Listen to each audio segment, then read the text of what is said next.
In a game with high stakes for each team's playoff hopes, the Green Bay Packers rolled on Sunday to a 38-10 win over the hobbled San Francisco 49ers. With the win, the Packers improved to 8-3 to remain in full control of their path to the postseason. The 49ers dropped to 5-6 and in further peril of missing the playoffs for the first time since the 2020 season. The Packers picked up the win against a 49ers team missing multiple key starters including quarterback Brock Purdy, shoulder, All-Pro left tackle Trent Williams, ankle, and All-Pro pass rusher Nick Bosa, hip/oblique, were also among the 49ers' inactives. With Brandon Allen starting at quarterback for the 49ers, the Packers took early control and a 17-0 second quarter lead as San Francisco managed to run just 6 offensive plays in the game's first 23-37. The 49ers put together their first successful drive of the day to cap the second quarter with a touchdown that raised hopes of a rally before they received the second half kickoff.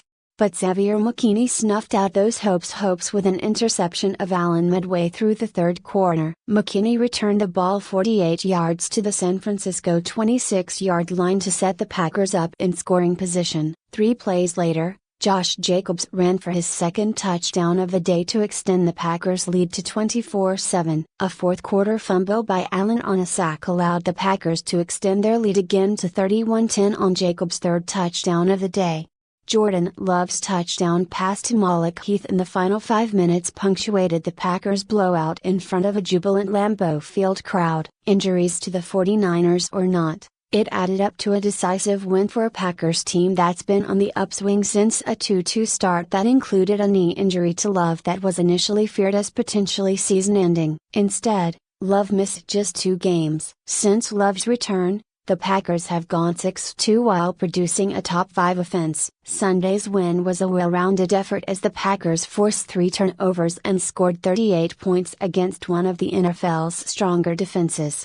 Love finished the day completing 13 of 23 passes for 163 yards with 2 touchdowns and no turnovers. Jacobs added 106 yards and 3 touchdowns on 23 carries. Green Bay limited San Francisco's playmakers in an offense that struggled without Purdy under center. George Kittle was the most potent San Francisco weapon on the day with 6 catches for 82 yards. Deebo Samuel caught just 1 pass for 21 yards and had an 87-yard kickoff return to start the second half called back for a hold. Christian McCaffrey struggled again in his 3rd game back from a calf, Achilles injury. He tallied 68 yards from scrimmage and averaged 2.8 yards on 11 carries. His fourth-quarter fumble set up Green Bay's final touchdown. Allen completed 17 of 29 passes for 199 yards with a touchdown, interception and lost fumble. It added up to another disappointing loss in a once promising season that was partly derailed by McCaffrey's early injury.